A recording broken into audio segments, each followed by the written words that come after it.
Lasagna is a holiday staple for my family, and it's a great dish to have any time of year. This is my Northern Italian version, now made plant-based with the Altro food mince.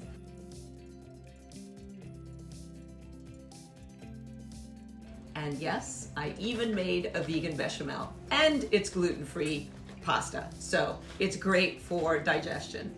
And it's great for the holidays because you can make it before and heat it up, or you can make a whole bunch and freeze them, and it's so rich in flavor. Let's make it. First, let's make the plant-based Bolognese sauce, starting with making the Altro food mince the way it says on the package. I like to cook it a bit longer so that it toasts, and I can chop it up into small pieces before I add the sauce. Once that's ready, just add a 24-ounce jarred sauce of your choice, or a sauce that you made from scratch. I'm going for the easy step this time with sauce from a jar. Once that's cooked together for a couple of minutes, add a tablespoon of vegan or regular butter, melt it in, and put the sauce to the side. Melt the butter with flour in a pot, mixing well with a spatula on medium heat while the flour cooks for about 2 minutes. Don't let it toast darker like you would for a gravy. Then add the milk, 1/3 of a cup at a time. Once each 1/3 of a cup of milk warms, the sauce will thicken, and then you add the next 1/3 of a cup.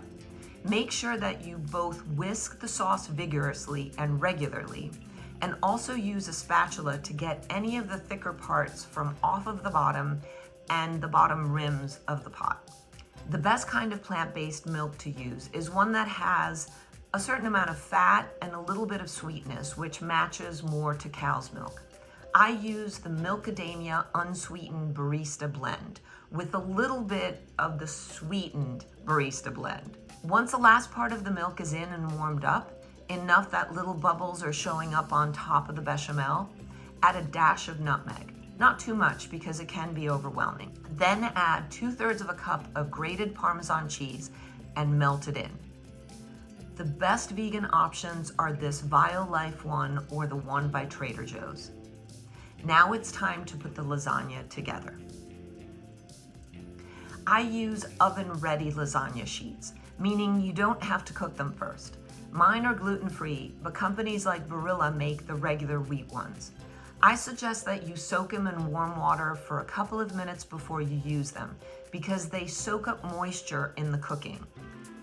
If you don't soak them in water first, they'll suck up too much moisture from your sauces and your lasagna will be dry. Lay down some sauce first, then a layer of lasagna sheets, more sauce, bechamel, some extra parm, and another layer of lasagna sheets. I usually like to do a layer of veggies as well, so I've got some sautéed mushrooms and sautéed spinach, but it's up to you whether you put in vegetables and which veggies you choose. I like to put bechamel on every layer. Keep layering. The very top should be sauce, bechamel, and Parmesan cheese. Bake in a preheated 375-degree oven for 25 to 35 minutes until it's beautifully melted and toasted on top. So the bechamel is a northern way of doing a lasagna, and you actually don't put in mozzarella or ricotta salata. That is the southern style with the ricotta, and mozzarella is the Americanized version.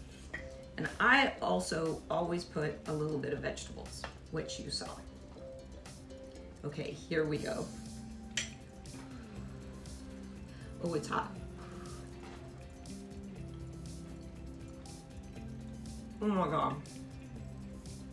See how it's super saucy and the bechamel makes it like creamy and cheesy. Amazing. And it's vegan, so yay! For those that need it completely vegan, you can have it that way. For those who do dairy, then put in real parm. Either way, it's gonna be delicious. I don't care, I'm gonna burn my tongue.